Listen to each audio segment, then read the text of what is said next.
Allow a minute or two.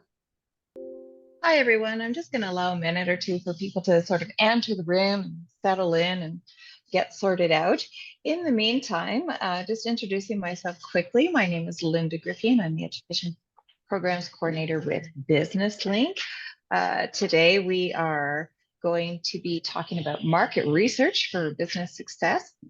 And before we get started, a little bit of housekeeping. This is designed to be interactive. So I'll be asking for people to put lots of answers to questions and updates into the chat box and engage. The more engaged we are, the better this program is going to be for everyone. Also, just so that you know, we do have handouts with this program. So I'm going to make sure the handouts are working for everyone also before we begin. So I'm going to pop on over to chat and see if we can get, there we go. So my co-host Julian in our marketing department is going to be working behind the scenes today to record and put lots of links and that sort of thing into chat. We have handouts in chat, so maybe put a few links in, Julian. Just keep putting the link to the handouts in chat as everyone gets settled in. And for those of you who are clicking those handouts open, I am just going to get a thumbs up from one or two of you that you're able to open that handout link that I posted into chat for you. So if I can get a thumbs up on that from anyone in chat that they can open the handout link that's in the chat box. Awesome. Thank you, Laura Lee. Appreciate that. Let's get started. I'm going to move on over from chat. And the first thing we're going to do today is a land acknowledgement. So at Business Link, we acknowledge that the province of Alberta is situated on the traditional territories of Treaties 4, 6, 7, 8, and 10, the homeland of the Métis, including the 8 Métis settlements and the 6 Métis regions and Inuit people. We recognize, honor, and respect the Indigenous peoples in Canada, their beliefs and histories, and are grateful for the historical and current stewardship of the land that we share with them and call home. Ooh, lots of people coming into the waiting room still. Wow, we've got a big group today. I just want to get started by saying that Business Link is really, we are a nonprofit. We've been around since 1996. And we are the hub of where you can come to if you are looking to access resources to start and grow your business.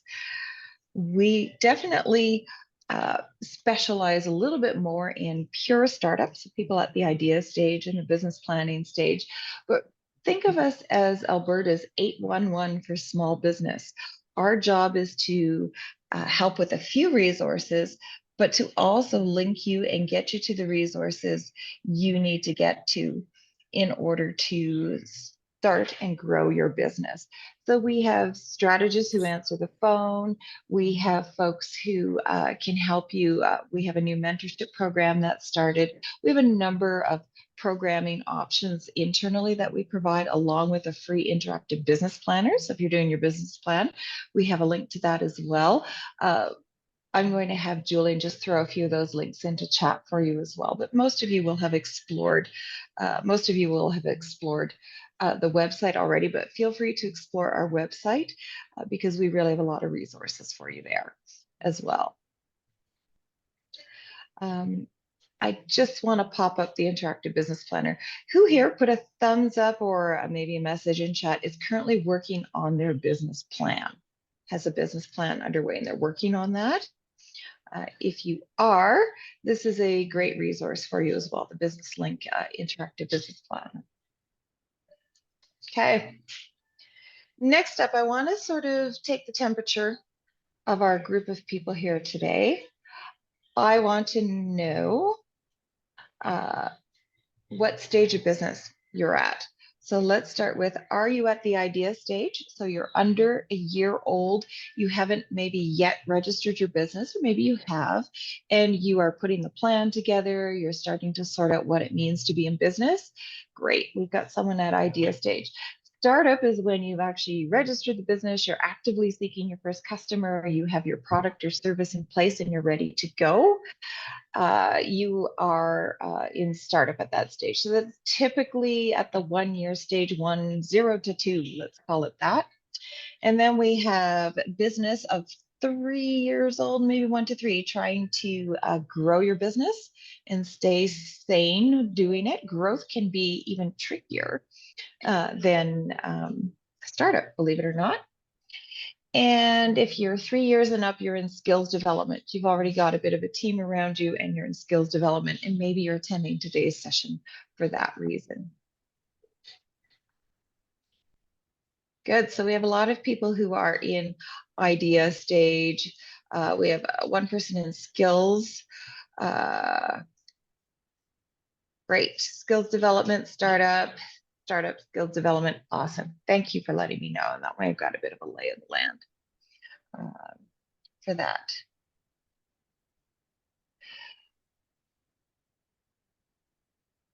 All right. Companies of all sizes use good data to make better business decisions. In this workshop, we're going to learn how to better understand your industry, your competition, the business you're in, and your customers. By the end of this workshop, you will be able to describe the two types of market research, differentiate between qualitative and quantitative market research. We'll show you how to conduct some basic secondary market research, identify your NAICS code, create some client personas using secondary market research, and design a short primary market research survey. So those are some of the things we're going to cover in today's workshop. If you are in business or you want to start and grow your business, don't think that you need to do market research alone, or that this is something you need to learn and be so in-depthly worded in that you can do it all yourself. Ultimately, the objective of an entrepreneur is to know enough that they can surround themselves with good people to help them do these things. We do have a market research department here at Business Link. If you have a library card, your local library will also be able to assist you with market research as well for free. Large companies have access to subscription versions of the databases that we do, as well as us. We pay a lot of subscription fees for those, the big giant databases that do surveying all the time. So you can definitely access us and others for market research, specifically secondary market research, but it's helpful and useful to be able to understand the language, understand what it all is, so that when you reach out to people like us, you have an understanding of what you need to get, how you need to get it, and the information that's useful, and maybe have done a little bit of it yourself as well. So without further ado, I'm going to play a short market research video for you to get everyone started. Julian, I just want you to tell me in chat if you're able to hear the sound. Second. Whether you're starting a new Could you hear the Yeah, sound? we can hear it. Beautiful. Thank you. business or growing an existing venture, it's difficult to make decisions based on intuition and guesswork alone. When starting a new business, market research can help you understand your industry, your competition, and what the customer landscape looks like. If you own an established business, market research helps you keep up with the changing business environment and stay fresh with your product or service offerings based on the evolving needs of your clients. Regular research helps keep your business efficient and competitive. Before you conduct market research, it's important to decide what you want to know and why. Think about your goal. What is the overall purpose for you to conduct market research? What information do you hope to gather? Do you have specific questions about your industry, your competition, your target market? When you have your initial questions written out, you can determine how you will answer them. There are two types of market research: primary research and secondary research. Primary market research happens when you directly interact with customers, competitors, and other business owners to gain knowledge specific to your new venture. It is direct. Secondary research is material you acquire from other sources, such as trade associations and research databases. It is indirect. Let's look at each type. The goal of good primary market research is to understand your customer rationally, emotionally, economically, socially, culturally, and more. A deep understanding of your customer's demographics and psychographics allows you to focus your brand message more efficiently to potential clients. Primary research can be a very informal process you complete on your own by conducting client surveys. Platforms such as Facebook, Google, and SurveyMonkey make creating surveys simple. Surveys can also be done via telephone or in-person interviews. With a little planning, you can also create a focus group to gather more in-depth and detailed information. Don't forget to visit your competitors' locations, either online or offline, to learn more about what they are up to. The information you gather doing primary market research helps you understand why your customer may buy from you. Secondary market research is a type of research that has already been compiled, gathered, organized, and published by others. It includes reports and studies by government agencies, trade associations, or other industry experts. A lot of secondary research is available on the internet simply by entering keywords and phrases for the type of information you're seeking. Many government agencies allow you to search their database at no cost. Reference libraries at post-secondary institutions and your local library provide access to secondary research and additional trade publications. Gathering this information will provide you with numbers that tell you what is happening in your industry. It can be challenging to find the time and the energy to conduct secondary market research. Assessing information in highly specialized databases can be costly.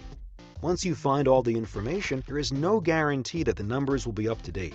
The good news is that secondary market research is inexpensive and simple to access when you contact BusinessLink.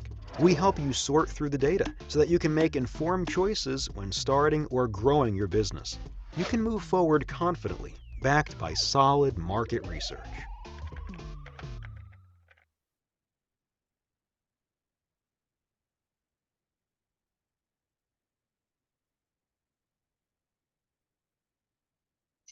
All right. So let's talk about the two types of market research. Do a little recap with that.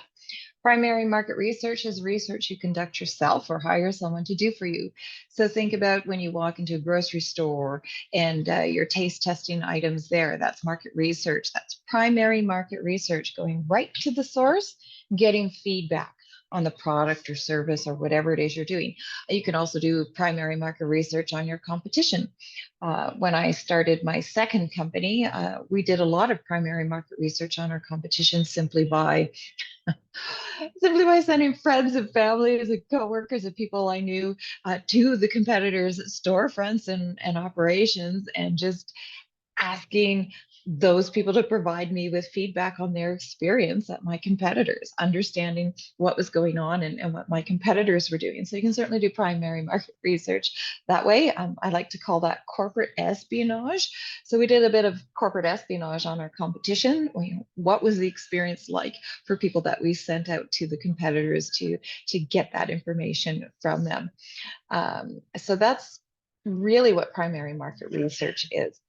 Secondary market research is the stuff that you're getting and observing and finding out from secondary resources, other people.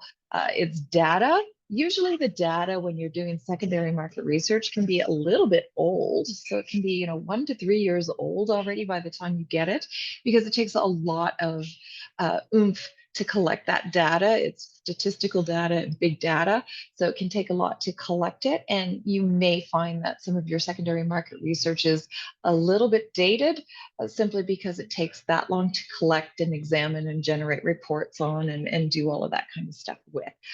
But it's definitely the stuff you would get from Statista, Hoover's, and all those other big data collection companies that have the big database that people like us subscribe to and generate reporting from.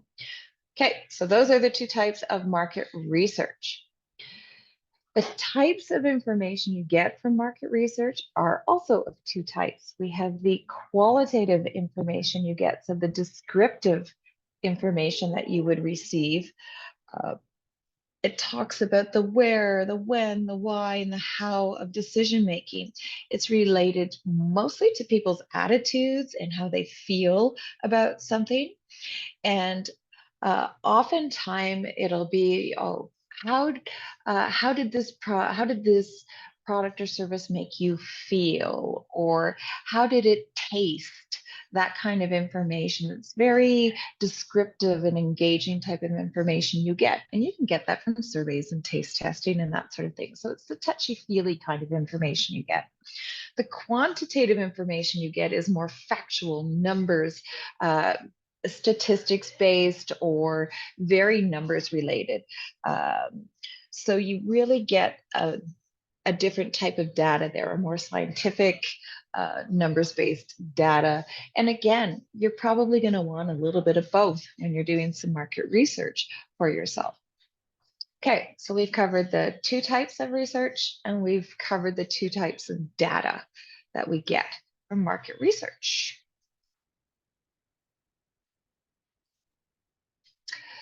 So here we go. In your handouts, you're going to see a sheet called your Market Research Action Plan. That I really want you to pause and open up, because before you conduct market research, you want to have some sort of plan in place for it. So I'm going to stop the share of my PowerPoint. We're going to go to that handout briefly, and we're going to talk about that. So I'm going to screen share that for you as well. And we're going to talk about what you want to accomplish. So your handout link would have come with 3 handouts in it, like this. Let's open the market research action plan. Okay. So the first thing you want to answer is, why are you doing this? What are your goals? So what are your overall goals for market research? I'm curious if anyone wants to pop into chat what the goal to market research is for them. So remember, we're looking for information on industry you're in, competition, your target market. Those are sort of the 3 big things you're looking for information about. What is the goal that you have in mind for market research? What do you want to find out? And why is that important to you? So you want to get to that first before you even do market research. So does anyone want to share what their overall goal is with market research? So I know that I had some overall goals when I did my market research when I started my company. And we do market research throughout the life. So I still have this company.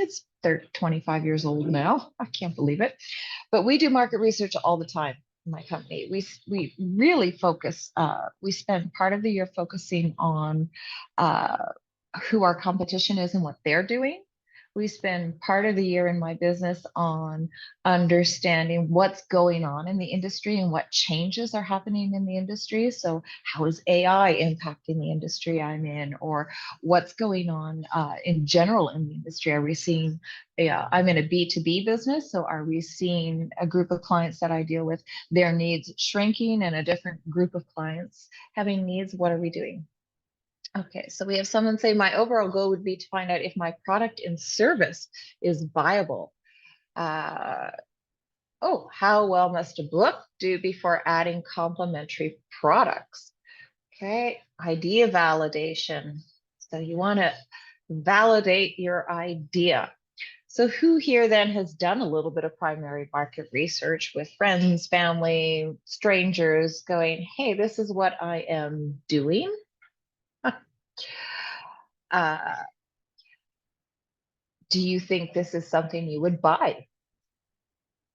Better understand my competitors and gaps that exist in the current market to see if the business idea is viable. Can I make money doing this? Product availability. So we have a lot of idea validation, product viability, that sort of thing. To clarify the need for my business services in my market and determine my competitors. Okay. That's interesting when people say to see if there's a need in the marketplace for my products or services. Well, one way to find that out for sure is, are other people doing what you're doing? So that's okay. Are other people doing what you are doing successfully? That's the first indicator that maybe there's a need for the product or service in the marketplace. The marketplace doesn't really need all the products and services that we provide. I think a better way maybe to phrase that is to say, is there a desire? Because people don't buy because they need something. So for those of you who've taken our Bring Your Business Idea to Life workshop, we talked a lot about that. And that was last week. We talked a lot about, people don't buy stuff because they need it. They don't buy things to fulfill a need unless they are purchasing food, clothing, and shelter. Really, that's stuff you need. Everything else, everything else is a desire. Okay.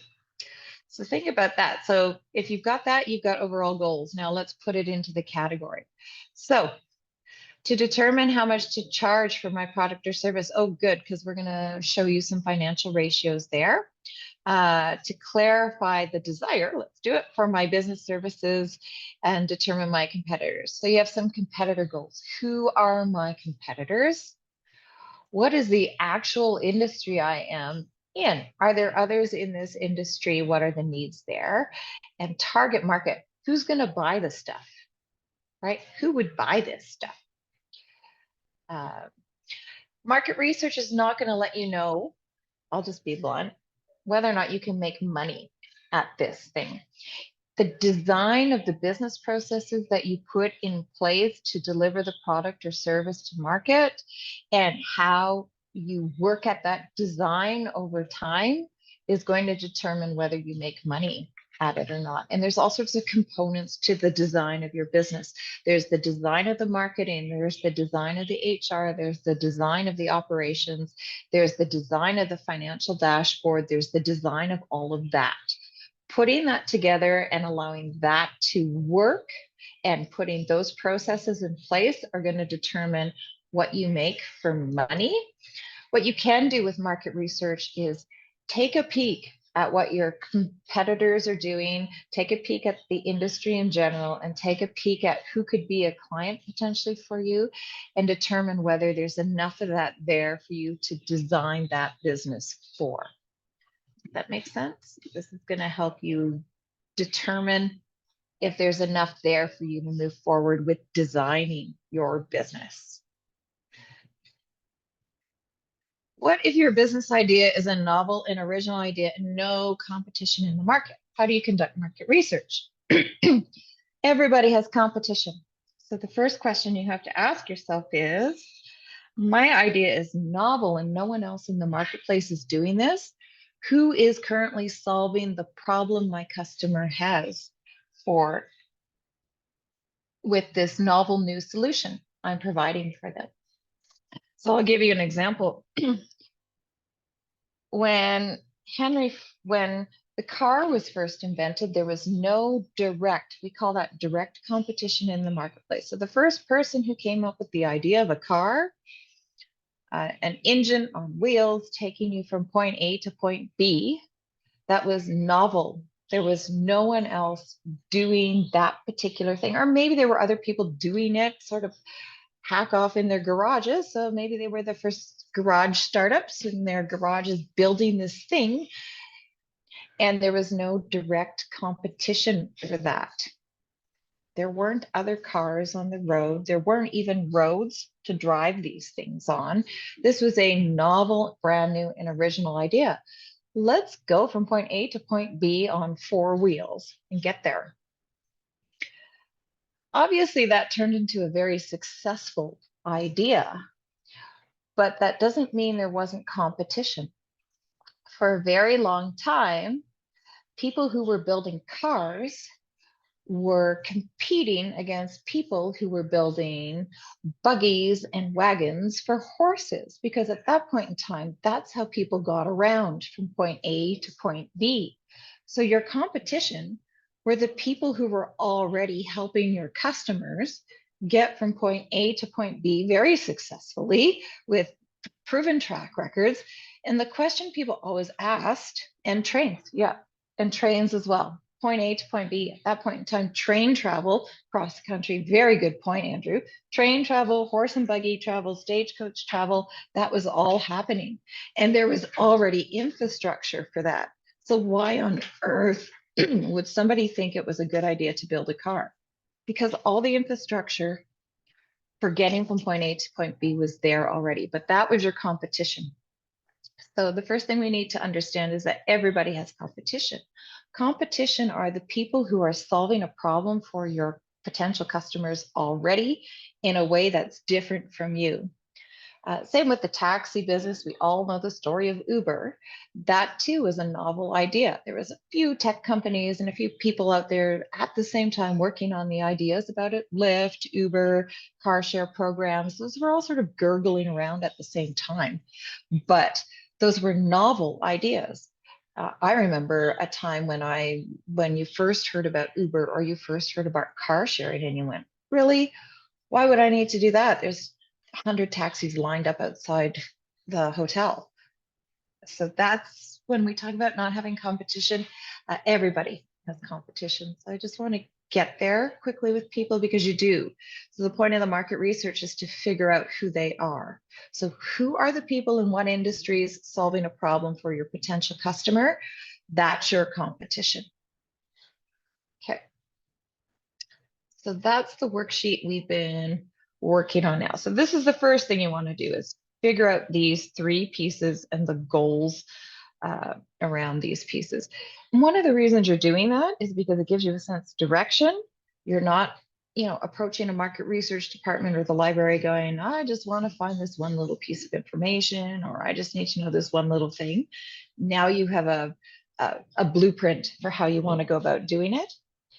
You will be able to, if you have the question about price points and prices, you're going to be able to quickly see what your competitors are doing. And if the market's saturated, maybe the market's saturated, what are the price points in it? You can test some assumptions you have about your product or service. You can redesign it. Maybe you design it slightly differently to meet your client's needs because you see that your competition is doing it in a certain way. And you're saving yourself a little bit of time and energy on guesswork. I think this might be a good idea and I think this might work, but what is out there already and who's solving it uh, for, for me? Okay, so we have some people entering the room. Let's admit them all. Okay, so that's the first piece you're doing is your market research action plan. So we're there. The next piece we're going to do, and Julian, I want you to toss in if you've got it, and maybe I'll toss it into the share the screen. The next thing we're going to talk about is NAICS codes. So I'm going to put this link into chat. So who is familiar with Statistics Canada and who Statistics Canada is?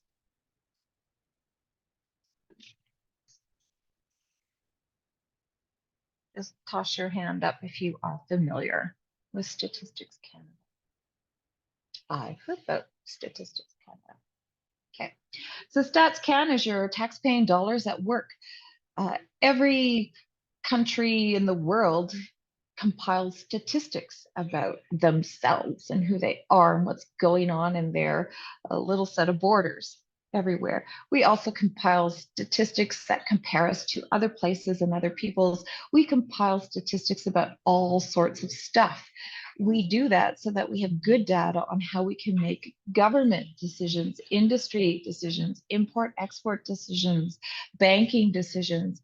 That's what Statistics Canada data does. Statistics Canada runs surveys all throughout the years. They have departments of data collection all through the year. They do all kinds of different things all year long. One of the big things they do is every so many years, they do the big national census and they collect all the data about all the people they can all across Canada.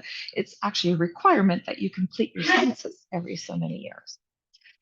This is important information, and this is your free information for you, the tax-paying Canadian, to access humongous amounts of data all about everything, everywhere, all at once. So this is an important website. If you go to the Business Link YouTube channel, and Jolene will throw that link into chat as well, you'll see that we bring in folks from Statistics Canada a few times a year who teach us how to delve into the Stats Canada website because it's that important. So they actually walk you through how to find stuff here, how to do things in this site, how to uh, make the magic happen because it's a very complex site to deal with. Today, what we want to do with this site is we want to understand your NAICS code. So for anyone who doesn't know what a NAICS code is, that's your North American Industry Classification Code, NAICS. So everyone falls into an industry type of some sort, and you may be in a business that falls into a few different industry slots. The importance of this code is that once you know what your industry code is, you can then unlock the keys to the market research kingdom, especially for information about your competition and about your industry. So the second you know what industry you're in, you open the door to understanding what's going on in it and who all the other players are in it. So does anyone know their NAICS code already? And if you don't know your NAICS code and you're interested in finding it out, do you want to put into chat what you think the business is that you are in? And here are some examples of that. Ag, so get general here, start general, and then we'll move a little deeper. Agriculture, forestry, fishing, hunting, mining, healthcare. So healthcare and social assistance, residential cleaning, accommodation and food services, healthcare and social education, administration and support, waste management. Uh,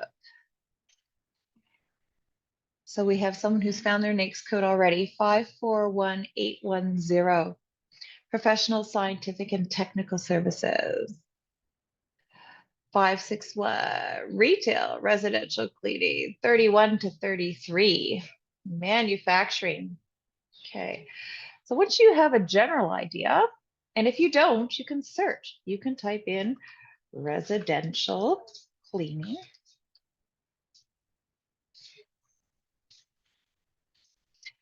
And you can dive even deeper. You want to get to the 6-digit number once you get in. So once you know the first 2 digits, you want to dive into what does it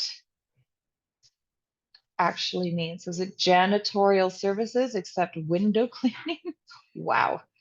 I guess window cleaning gets its own uh, arts, entertainment, recreation, music. Okay, so now you know general what you're in. You want to get to this 6-digit number. So once you know the general code, you want to go into, so if you type in arts, for example, and entertainment, performing arts, spectator sports, performing arts companies, art dealers, promoter. But are you a fine arts school? Are you an other performing art company? What have you got? Non-commercial art museums, promoters, presenters of performing arts, live theaters. So you get start to dig down, dig until you get at least this 6-digit code underway for yourself. So you know what your 6-digit code is. And maybe you are a performer, but you're also a promoter. Maybe you're in two, maybe believe it or not, you didn't think so, but you were maybe in two businesses here in arts and entertainment. If you are in the performing arts, that would be you doing the thing you do. But if you are out there having to promote yourself and present and be your own promoter, you're also in the promotion business. So think about, am I in two different things I'm doing here? I'm doing the thing I'm doing. So maybe I'm writing my book.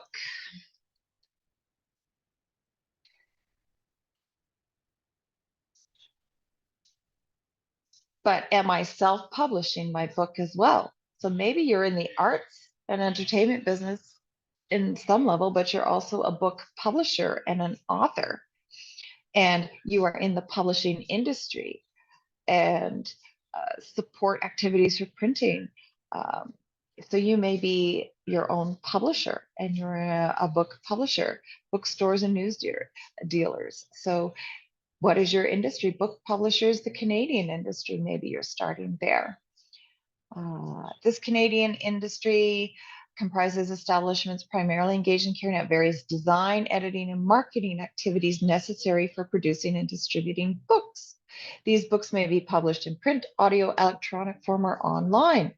So here's some illustrative examples, all examples. It could be paperback books, publishing, exclusion. Okay. So excluded from this code Excluded from this code are book clubs, electronic shopping, and mail order houses. Excluded also is printing but not publishing books, and excluded is publishing music books. So they get their own category, music publishers. Are we in two activities by design if we fall into this self-employment among women in Canada? You are in no activity if you are self-employed among women in Canada. What is the thing you are selling? The industry you are in. Self-employed women are not an industry. Self-employed women can be in several industries. So what is the industry? What is the self-employed thing you are doing to make money? Are you shipping, drop shipping items on Shopify? Are you designing and distributing your own product or service? Are you a wholesaler for someone else, a retailer? So just to be clear, uh, self-employment among women in Canada would be interesting statistics to understand and know as part of the subject matter with Industry Canada, but it's not going to get you information about competition, industry, and marketplace. Health coaching. Health coaching is always health. Health coaching. Well, let's see. No results. Okay, so now we either have to get broad or we have to get really um, granular. So we're going to health and personal care stores, residential home health. Are you in fitness coaching, diet coaching? What kind of health coaching? So you need to know, Gail, addiction coaching. So addiction, let's see. So are you part of the outpatient mental health and substance abuse center code? Are you uh, other individual and family services? So a cloud kitchen, Sammy, would fall in restaurant and hospitality. You're going to fall there if you're at the yes, the main purpose of the NAICS code is to open up the world of market research to you. So this is part one. You got to get this right. And you may have a code, you may have more than one code applied to you. Let's go into addictions here. Healthcare and social assistance, social assistance. So an illustrative example of other individual and family services are alcohol and drug addiction self-help organizations, friendship centers, self-help action groups, addiction counseling. You may fall here. If you are a registered psychologist and you are registered to do that as part of your registration, then you may fall also into a different category as well. So you can be in more than one category, but at this point, if you're not, you may fall into the social assistance category if you're a registered psychologist doing that. Okay. So now you get an idea of how to find it. What about sustainable clothing brand? If you are in clothing, you are either retailing it or wholesaling it or making it or manufacturing it. What the NAICS code is not going to do is it's not going to be mission and purpose driven. You are maybe clothing and clothing accessory store. You are maybe a clothing manufacturer. You may be in a couple of these NAICS codes. The NAICS code is not going to get in depth about whether or not the thing you're doing is sustainable or whether it's new or whether it's whatever. What it's going to tell you is it's going to tell you there's an industry out there that you are part of in some way, shape, or form, and that you now have a code to guide you how to do deeper research into that industry to find out things like, oh, are there other sustainable brands? Who are they? Is there other who are the other competitors? But they're going to fall into this category. Okay, agronomy. I don't even know what that is, and I grew up on a farm. Other technical and scientific consulting services. Can you please show us how to use StatsCan with a sample NAICS code? No, but the recording we have on YouTube, the hour-long recording on YouTube that we have, and we have multiple recordings on YouTube from our StatsCan presenters, they show you how to find information with StatsCan. This 90 minutes is not long enough to do that. With a sample NAICS code. I am going to show you how to find some financial performance data. Julian has put in, you can also work with Stats Canada. You can literally contact them and get their help. You can literally because this is your taxpayers' dollars at work. Once you've got your goal sheet in place, once you have your NAICS code in place, you can work with Statistics Canada, and they leave their information in that webinar as well. They will help you find stuff and they will help you do stuff here. They have surveys on all sorts of different subjects that they can talk to you about and say, oh, we recommend you can find data on animal production, crop production, farm businesses, farm populations, land use, and food. They've got all sorts of articles. You can subscribe to their newsletter, do some exploration of the StatsCan website, and watch that video, a couple of the videos we have from Statistics Canada on our YouTube channel, and your world of what you can find out from Stats Canada is going to be an open door for you.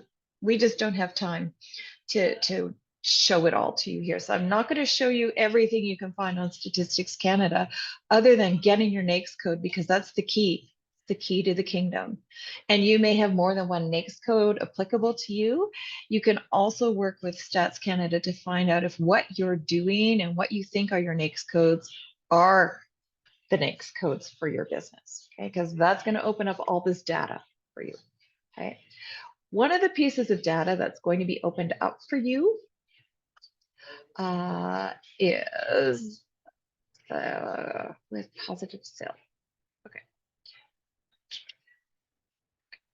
So if you are in a creative industry, say you're a book publisher or you're writing a book or you're in an industry like that, think about what is the subject matter of my book. That's going to tell you what other industries you fall into. So if you've written a book, you're in book publishing.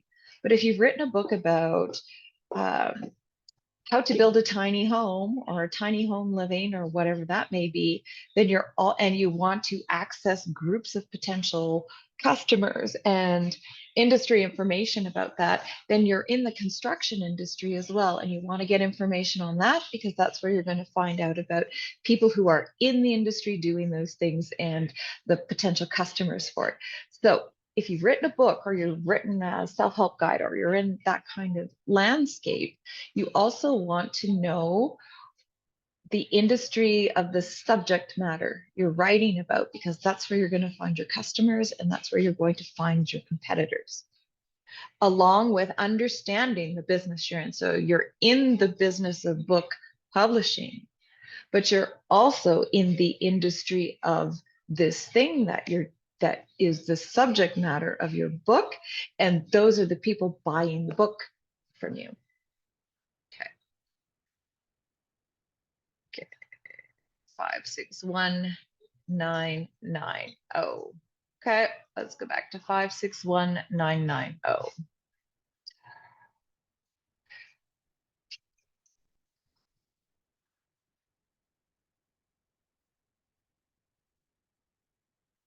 561990.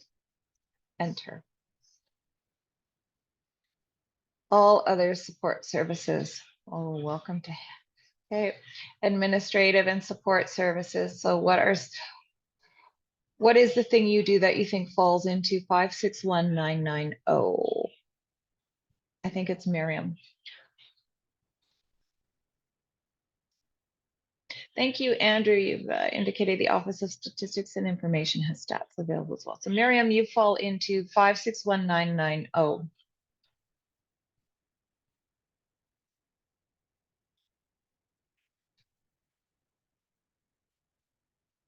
If you fall into here, do you fall into any of these illustrative examples, or are you in one of the exclusions where they tell you you fall into something else?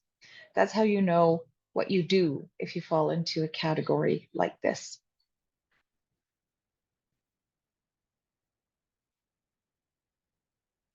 Okay. Now that you know, or now that you understand how to get to your category,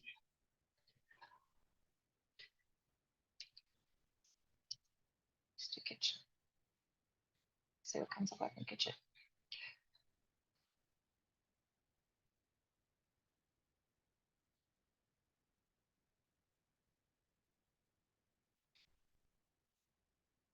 Someone has a cloud kitchen. I just want to see.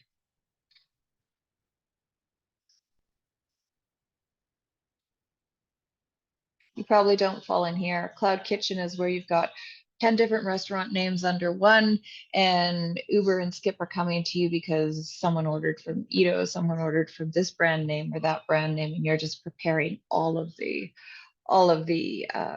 food for all of those different brands under one kitchen. You're going to fall into the restaurant industry. You're going to fall into restaurants.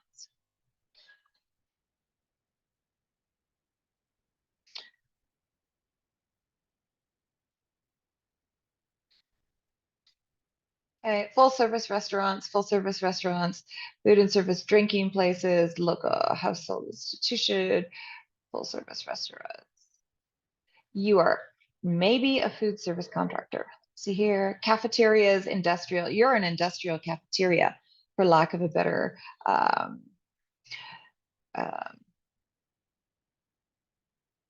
all examples. You might fall into the cafeteria. You may actually fall very well into here, even though you're not, say, like a Versa Food or the companies that supply the airlines and that sort of thing. But you are more in a commissary and back in the old days. Now I come from the restaurant business.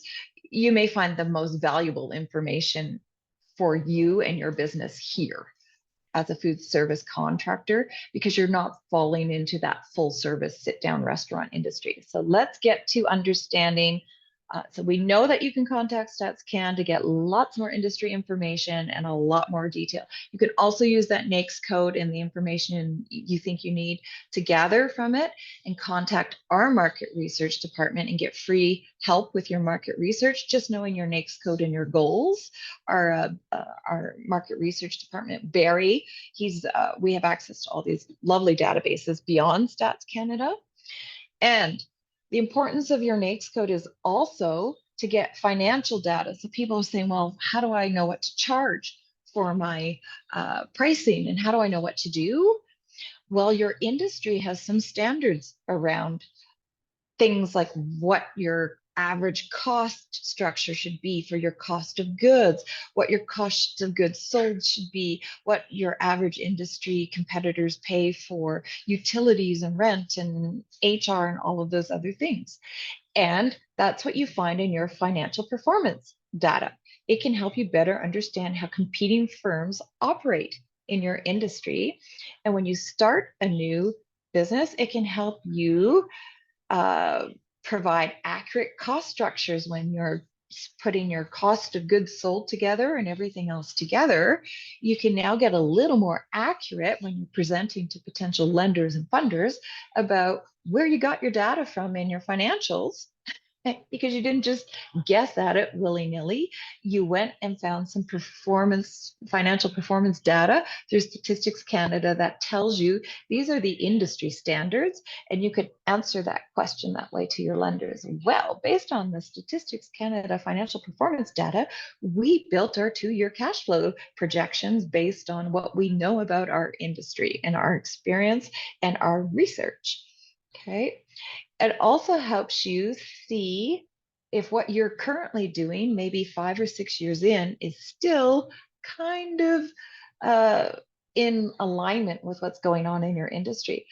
Sometimes it's good to be in alignment with your industry, and sometimes you make a decision as a business owner that you want to be an outlier in your industry. So, for example, in the clothing industry, if you decide that you want to be a sustainable, eco-friendly manufacturer, and you want to have a different vision and mission that is a much more costly way to deliver the products or services than your competitors, which it probably is. You want to be sustainable, eco-friendly, etc. Then you can look at your industry averages, and you can look at things like wages and costs of materials and things like that. And you can say, okay, the reason I'm not in alignment with that is because I am paying people more to produce the goods and services. Therefore, I'm going to charge more. And therefore, my marketing is going to be completely different. And it's going to be all about that message, because I cannot sit in alignment with my competitors on the cost structure of it, because otherwise, I am using their practices, and that's not what I'm doing in my business. So, this is how you're starting to make those mental, I am a business owner, business decisions. So, you can choose to be in alignment, or you can choose not to be in alignment with your industry. But here you at least know what it kind of looks like. So, um, some of the popular reports you can get are fast food, caterers. You can get all of those reports just delivered. Let's go to caterers. Done. Here's a report.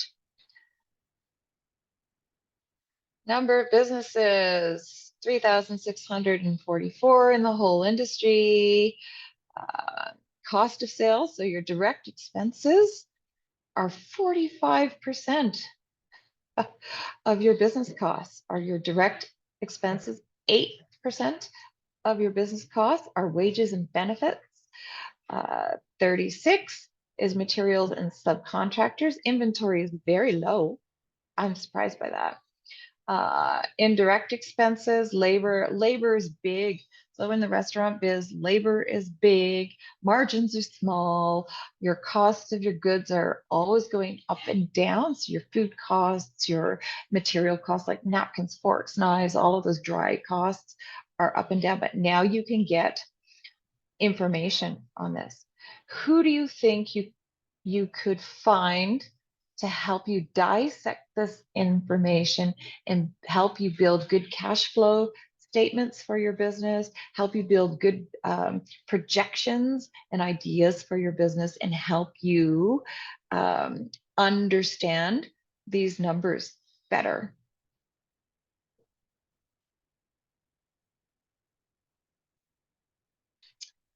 No, business link is not great in this department. We could provide webinars for you, but we're not that great. You betcha. An accountant is going to do that for you. You can sit down with your commercial bank account manager, book an appointment with your bank account manager and say, I want to work on some projections here for my business. Do you have an hour to spend with me as we talk about what are some of the potential products and services your bank can offer to my company for point of sale, terminal, et cetera, lines of credit?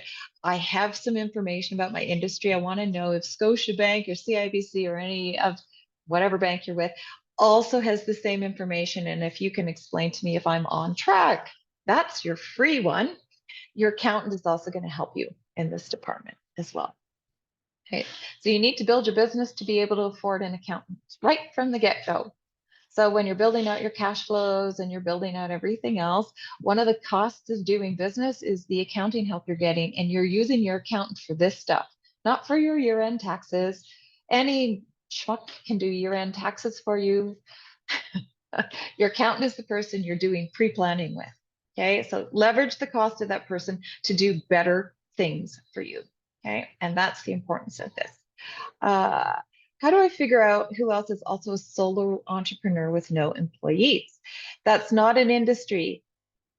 An industry is not being a woman entrepreneur, an immigrant entrepreneur, a solo entrepreneur. That's not your industry. You shouldn't care, actually, who else are solo entrepreneurs for market research purposes, for networking purposes, for general information purposes, to maybe access some programs that are designed for solo entrepreneurs, that sort of thing. That would be why you would be interested in that information, but not for market research. Market research doesn't care about that. Statistics Canada probably has information on how many small businesses in Canada have between 1 to 5 employees or no employees at all. You can probably find that on some of their survey results in Statistics Canada, but that is a general interest question for yourself as opposed to a here's how I'm moving my business forward.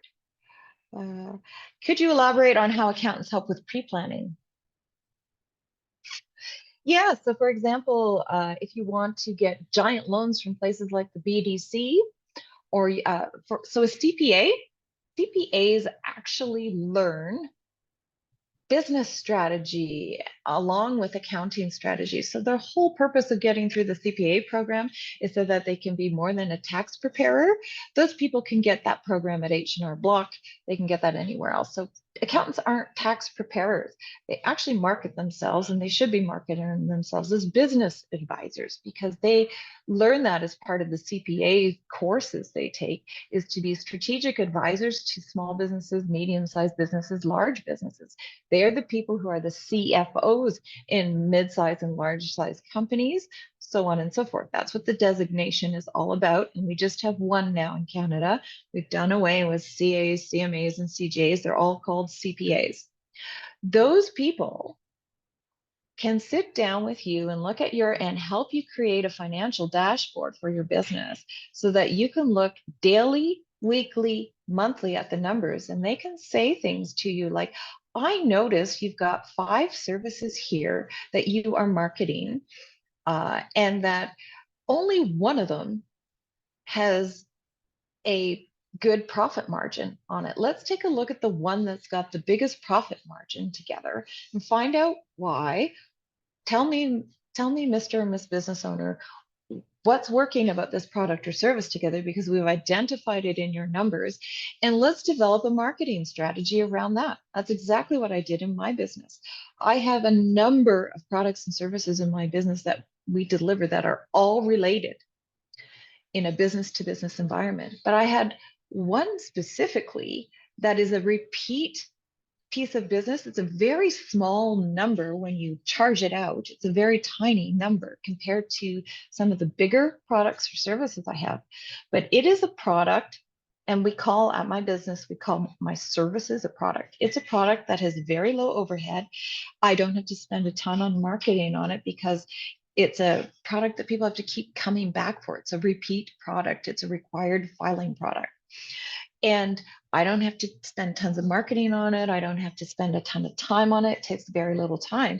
And it's a tiny charge out to customers, but the margin on that is much greater than the margin on the most expensive product I have in my business. I didn't know that.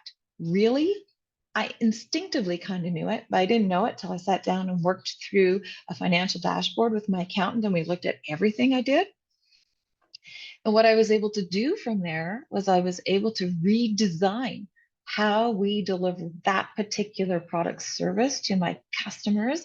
I built a whole set of software internally in my company all around bringing that person back year after year after year through a very simple CRM and storage system and a very ongoing just ping out notification system to them. Oh, it's due to be filed. It's due to be filed. Come on in. Happy birthday, whatever we did there. And I didn't have to spend thousands and thousands on marketing to do that. I could internally market to the customers I already had. That is um, how an accountant helps you. They also help you if you want to prepare to get large amounts of loans and funding from organizations like BDC as your business gets bigger. You have to start doing that at least 1 to 2 years in advance of asking for the money. They will help you plan how you should adjust what you're taking out of your business for yourself, what you should leave in the business, how to adjust the financial statements to look and feel the way they need to feel for that. So where can I obtain resources for building an online platform? Okay. Online platform building falls into the world of technology. Um, I have an online platform for my business, and I outsource that to a company in India to do that. You have to do your own research on that. I can't. How do we find a good accountant? You can download one of our financial guides from the Business Link website, and one of the guides talks about good questions to ask when you're looking for an accountant. You find a good accountant by asking good questions. So the question you don't necessarily ask is, what is your fee? That's not the only question you ask. And when other people are recommending accountants, saying, this is my accountant is super great, you find out why. You say to that person, what makes this accountant super great? Oh, they do my year-end taxes for me on time. I didn't have to pay taxes last year with this accountant. Weren't they great? That's not necessarily what makes a great accountant for you. For you, you make a list of what makes a good accountant for you. Here's my list of what makes a good accountant for me. I can pick up the phone and talk to them even during tax season. I can set up meetings a few times a year, and they will take the time to explain to me what a balance sheet is, what a profit loss is. They will take the time with me to do things with me. That's what makes a good accountant for me. They will talk to me and not treat me like I'm dumb, and answer my questions. Do you have a recommended way to set up a financial debt? No, I am not an accountant. That's what your accountant does for you. But typically speaking, a good financial dashboard involves having a good piece of financial software for your business, like FreshBooks, Simply Accounting, QuickBooks. Work with a bookkeeper and an accountant, and to set up a good dashboard for your system. Okay. I don't want to go too deep here because we have a lot to cover. So this is all secondary market research we're talking about here, all these databases. A lot of this information is what we call quantitative information, numbers, numbers, numbers. See, it's all numbers and statistics and how the industry looked, everything else. So numbers, numbers, numbers. Now we've really gone into industry and competition here. You can use Stats Canada once you kind of have an idea of who your target market is. You can use Statistics Canada to check out their, consumer spending surveys and all the surveys they do on consumer habits and things like that to get some some quantitative information on spending and habits and purchase information and that sort of thing on consumers. The trick, though, before you do that, is to understand who your target market is, and not everyone is going to be your customer. Okay. So the largest companies in the world, or one of the largest companies in the world, is a niche marketing company. We know that Apple is a niche marketing company. They have a very small percentage of the marketplace in every marketplace they operate in, and they have a very select group of customers that they market to. Very, very, very, very small, tiny compared to Microsoft and Google and Amazon and the others. but they are one of the most valuable companies in the world. And that's because they understand their target market, their messaging, and everything else they do. And they do not worry about price points. So let's talk about the importance of target market as part of your market research. Okay, I'm going to stop this share. See where we're at. Oh, good. I didn't get too far ahead of myself.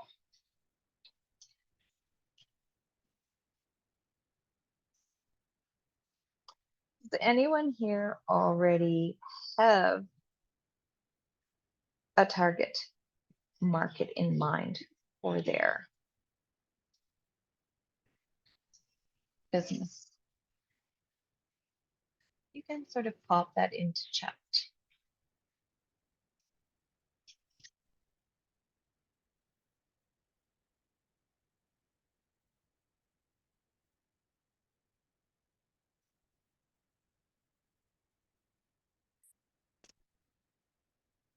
And I'll see what we have. Vancouver. Okay, that's big. It's all kinds of different people in Vancouver. Recent grads, that's good. It's a little more granular.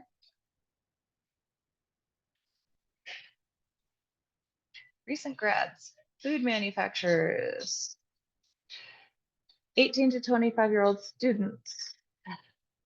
Okay.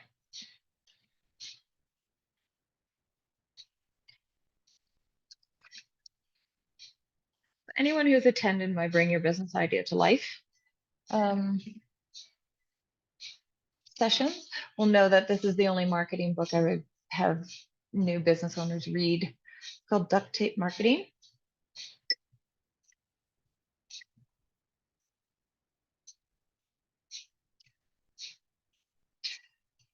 It's a really good book. Part of the work you do in that book, because it's all about developing a marketing strategy for your business. Part of the work they do in that book is they talk about personas and ideal clients and developing an ideal client sheet and all of that sort of stuff. Okay, so when we talk about target market and market research, what we really want to know is how people live, eat, sleep, and breathe who are potentially your customers. We want to know not just data on numbers like ages or things they buy and the prices they pay. We also want to know what they value and how they live and what they seek in life and what makes them tick, because we know that people buy things for two reasons. Two reasons people buy stuff: to satiate themselves in pleasure or to avoid pain or remove pain. So are you in the pain business, or are you in the pleasure business, or are you in some combination of both? So whoever's in the addiction business is the removal of pain. Okay. So you're speaking to women, and I love this one, stuck in a negative cycle of sabotage and addiction. So you're addressing women in a certain age group with certain problems who want to alleviate their pain. Mark, what business are you in if you're in neither selling pleasure or pain?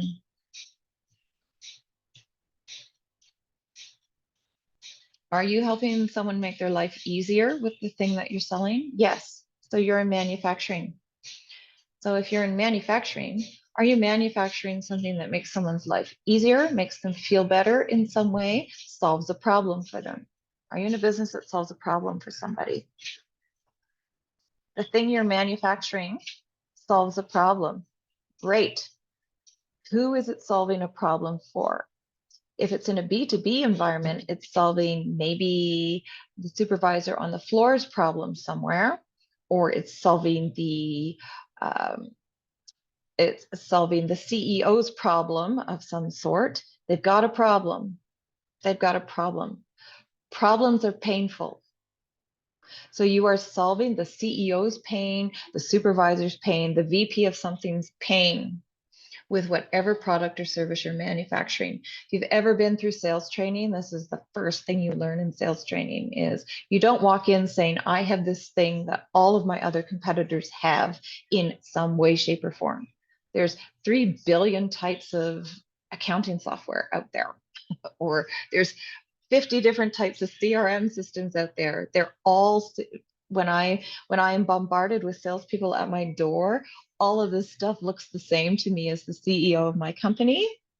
What's going to separate you out is understanding who it is you're selling to so that you can address their pain or pleasure. Okay. She's tired and seeks personalized support tailored to her needs. Larger goals. Okay, so Bianca, it sounds like you're in business coaching. Would that be fair? And you've identified that the people you are, yep, 100%. Yeah. So you've identified that there's a billion business coaches out there, all telling all of us people who are business owners the same thing. I'm going to make you $1 million. I'm going to solve all your problems. Life is going to be good if only you used me. I get calls like that. I'm bombed with that stuff day in, day out. I'm bombed with radio ad executives. As a business owner, I'm bombed with all these people coming to my door saying they've got the next latest and greatest thing that's going to take me to the next level in my business. I don't know how much of that I get on a daily basis. So imagine that you are dealing with a world of consumers in the B2C environment and a world of business owners and business people in the B2B environment who are bombed by salespeople all day long. We're just inundated with it. And the one thing we're told over and over and over again is the thing we're going to buy is going to make us feel better, solve our problem, all of that kind of stuff. So you got to start if you're if you're in a startup business and you're not in the technology biz where you've got hedge fund managers betting on you for years before you ever make a dime. That's not you, then you have to figure out how to quickly get to a small group of people with your messaging in an important way that speaks to them. So we're going to talk about it. Who is selling stuff in Vancouver and has a postal code to give to me from Vancouver? Because here we are. We can take a look at what people in Vancouver think and feel. So let's get some postal codes, and I'm going to sort of show you what I mean by what we want to know about people in our target market. So this is another big data analytics company here in Canada called Environics Analytics, and they have divided Canadian households by postal code into 67 different unique lifestyles across Canada. So let's do it. V6P4X2. Start there. And then I want you to give me a completely different postal code from a completely different side of town in Vancouver, Irene, so I can show you what we mean by target market. So this group of people, you can see in Vancouver, falls onto this little pin on the map in Canada. And all the purple dots show where else in Canada these people reside. This group of people are referred to as Asian achievement. Financially secure, middle-aged and older families, primarily of Asian descent. Who they are. So we've got some quantitative data here. We know that they are approximately 1.32% of Canada's population and 1.03% of the households across Canada. We know that 60% of the households are foreign-born Asian achievement, predominantly consisting of middle-aged older households living on the urban fringe of Vancouver and Toronto. So these aren't the downtown folks, these are the urban fringes. Over 40% of them speak a non-official language at home, typically Cantonese or Mandarin. They consist of multi-generational families with nearly 50% containing children over the age of 25. They tend to be less acculturated than other predominantly Asian segments, patronizing Chinese stores, banks, and clubs. So, Irene, Does this look like your target market? They are less acculturated than other predominantly Asian segments, patronizing Chinese stores, banks, and clubs. And their household income averages 132,000. Their net worth is 1.6. Their occupation is white collar service sector. They live on the urban fringes of the city. Let's take a little look. Residential cleaning business. Okay. I like to share my opinions about products and services by posting reviews online. I'm likely to share shopping deals or product information through social media channels. I'm willing to sacrifice my time with my family in order to get ahead. How they live. Restaurant guides, restaurants, premium EVs, RESPs, computer software, internet, green living, automotive, Lexus. How they think is important to you. I'm willing to sacrifice my time with my family in order to get ahead. I share shopping deals or product information through social media channels. Okay. Are these people who will value someone coming in and doing work for them? Or are they the type of people who like to do the work themselves to save money?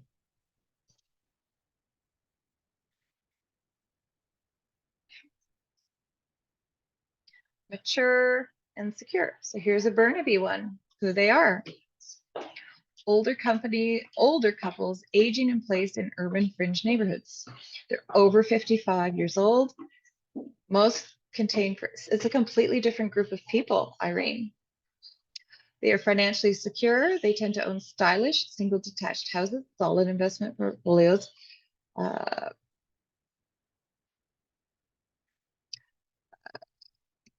Many have the time and money to attend arts, culture, professional sports. They like watching tennis, golf, and football matches. How they think. I'm willing to pay extra. So this group of people is willing to pay extra for stuff. The other group of people are willing to sacrifice their time and energy and look for deals. Okay, here we go. This is what postal code information can get you. This is just postal code information. There's also information on zip codes in the US you can get on a different platform. But this is what you're designing when you're designing a target market person for yourself, is you're designing a page. You may have 2 or 3 target markets. You may have 4 or 5. I wouldn't make it more than 5. But when you're thinking about who is your ideal customer, what you're looking for is what they value and how they think and where they might be. Because not everyone is going to value what you're selling. In my business, people who are very price conscious and they're willing to stand in lineups to get things done and do their own form filling and everything else, that is not my ideal client in my business, and we don't bother going after them at all. In my business, the ideal client for me is people who value their time. They want life simplified. They don't want to do a lot of thinking about what they have to do next. They want it done for them. They want it explained to them in plain English, and they want it simplified. And they are willing to pay almost double from what my competitors charge to have that done for them and not be worried about anything. And then they're willing to pay me year after year to keep track of it all for them and to make sure it's done right for them. And that is what sets me apart from the very inexpensive competition I have in my business. And it allows me to sit in the middle and be slightly separated from the even more higher competition I have on the other end of the spectrum, and find the sweet spot because I have identified who the target is and I only go after them. And when people phone me and they're asking questions, I have a whole set of phone scripting I do to identify whether this person who's calling me and asking me questions is of value for me to spend my time with on the phone or not. And if not, the conversation is very short and I lead them to my competition. And yes, Tanya, if the purchasing customer is a business, is the person who I'm purchasing the item for the business the ideal customer? They are the decision maker.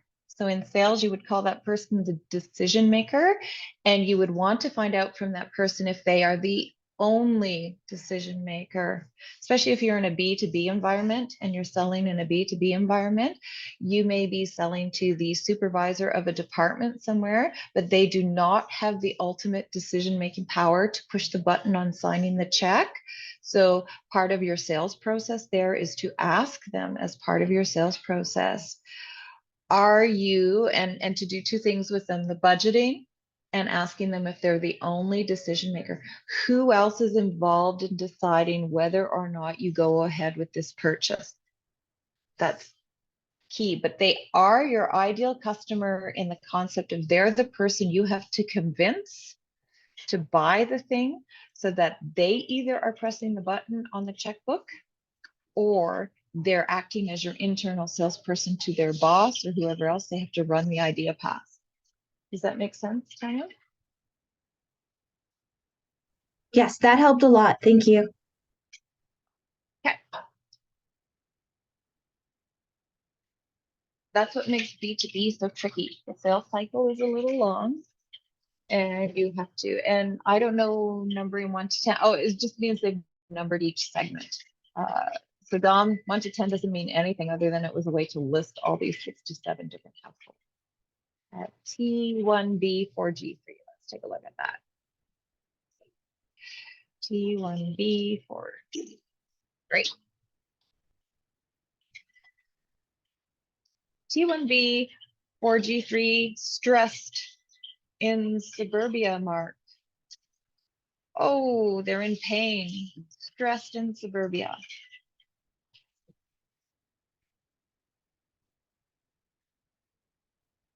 Does that sound like an ideal client for you? Who they are,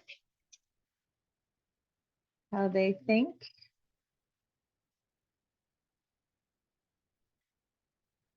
Maybe stressed in suburbia.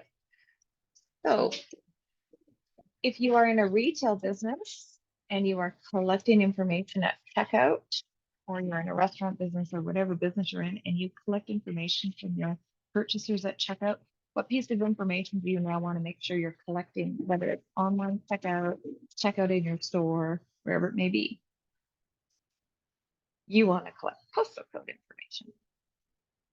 You can now design your marketing. You can have one email newsletter that you segment out with the same message but worded differently to different customer segments in your business, because you can word and brand and message to these people differently. So back to cars and trucks and things like that. I bet when you look at a TV ad for a truck, it looks completely different than a TV ad for a Subaru or a Kia or whatever else it may be, and speaks completely different to a completely different target market. That's deliberate because people don't buy vehicles because they need them. They buy vehicles because they want something and it makes them feel a certain way. So the growly voiced, gravelly voiced fellow marketing your Hemi engine truck going over the log roads is different than the excited young 30-something couple with the skis on the Subaru, because they understand and identify the values and how their customers think about their products and services. You too can do that with some basic market research information.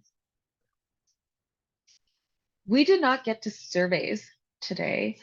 That's fine. There's, I just want Julian, can you throw some links to the Survey Monkey links to how to write a good survey, survey links in for people, because that's stuff you can do and discover a little bit on your own in Facebook and Survey Monkey, how to write a good survey. A couple of key points about surveys is they should be very brief, very quick, and you should only look for one important or two important pieces of information from your survey. Don't look for information on how well your business is doing in general. Look for key pieces of information and survey often for different things. That would be a key for that. So I'll have I'll ask Julian to put those links in. Your business is B2B and your ideal customer should be the decision makers. Well, your ideal customer is think about B2B in a couple of different layers. So, what is the problem you are solving for the company you're selling to? What is the problem you're selling for the decision maker? So, you have a product or service that a company wants, or maybe doesn't know it wants, or could potentially want. It's already being solved by a competitor with whatever they're selling to this particular company. So it's hard to get companies to move their business to you because typically once they make a decision, a lot has had to go into that decision, and it's hard to get a company to pivot from its existing decision. So usually a company, if you're in a B2B marketplace, is pivoting from what it's doing because it is extremely dissatisfied with who they have. Otherwise, they wouldn't pivot at all because it's doing the job. They're either extremely dissatisfied with what they have someone new in charge who wants to make their mark on the company and update the company to the latest and greatest, or they want to pivot their company business because it's doing poorly. That's often the reasons companies are buying in a B2B environment, not because you've come to them with the latest and greatest. So you have to find out what is the reason that they're wanting to switch from your that they're wanting to ditch who they currently have. Okay. So you ask that question in your sales and marketing material.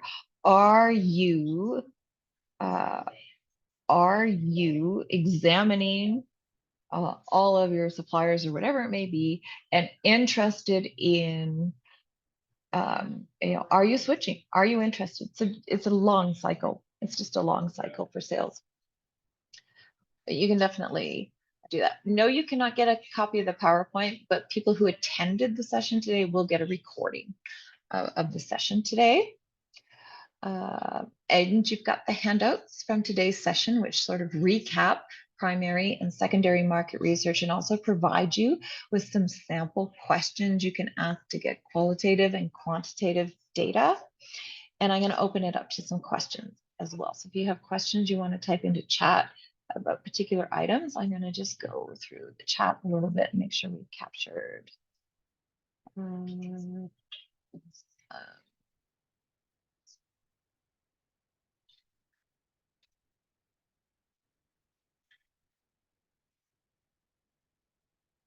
How would I stand in front of a group to sell my idea? You would go to Toastmasters and take Toastmasters. I did that and it was a wonderful tool.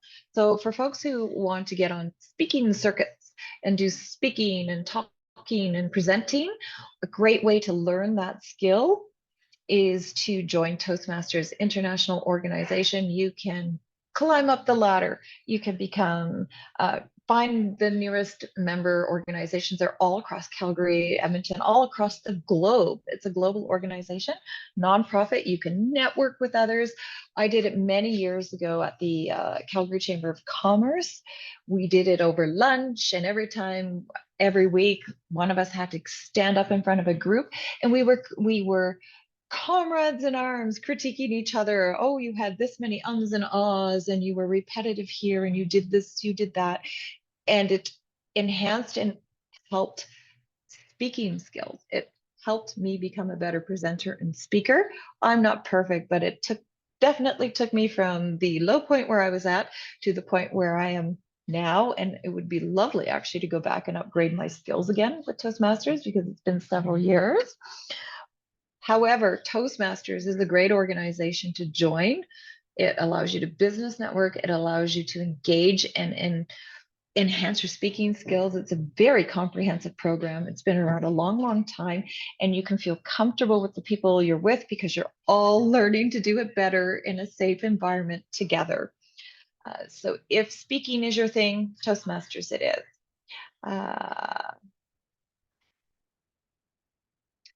How about some questions of how to identify if the person is your ideal customer or not? You will do that throughout the lifespan of your company. As your company changes, as your products or service change, this is what the market research is about. For example, stressed in suburbia. Seems like they could be the ideal customer for your business.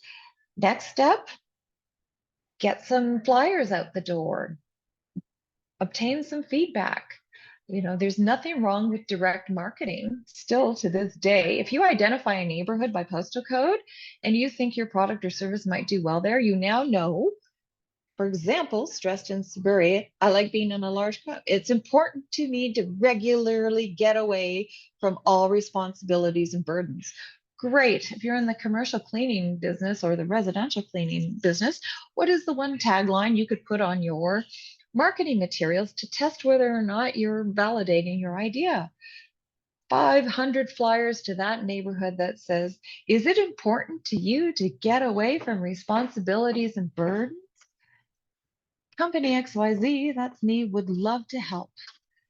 Book an appointment today to talk about how we can help you alleviate your stress with customized cleaning services to meet your budget and your time. Done. And then you are on a sales call with that person. Put something on those flyers that you're putting in the mailbox that has a QR code on it or some identifier on it where they have to call you and say, this is the code on my coupon code for this for my free consultation. That way you know what percentage of your flyers are working as well. If you handed out 500 flyers and you receive 10 callbacks with that coupon code for that neighborhood, you know what your KPI was for that neighborhood and whether or not that's sufficient for you as you go through time. That's what I would do. Wow. Once I knew this information, I would be there. And then once I had a client or two in that neighborhood, I'd have my sandwich board out and my sign on the lawn, and I'd have my referral program happening with that particular customer. The friends, family, and neighbors discount with the referral program. Please, everybody, if it's marketing an ideal customer stuff you want to look for, here's the book. Go to the website, blog resources, everything on there. And he has a second book called Referral Engine, all about how to create a referral program for your business because referrals are huge in business, but they work even better if you have a program designed for it. Okay. Any other questions?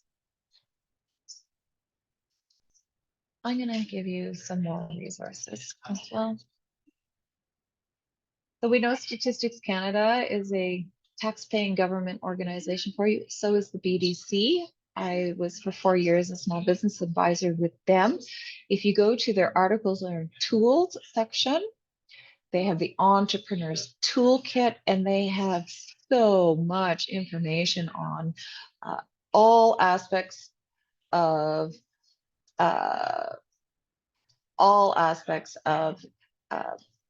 money and finance, in particular, how to do a lot of ratio work, things like that. Please go to the BBC and check out their articles and tools section.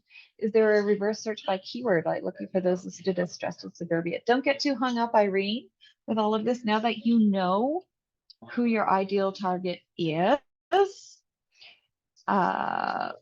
or you have a few personas for it, you won't be able to do a reverse lookup, but you'll be able to start to identify neighborhoods with postal codes through that.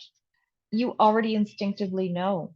You already instinctively know that the people who you are targeting are people who have at least the budget to pay for it. So that eliminates a lot.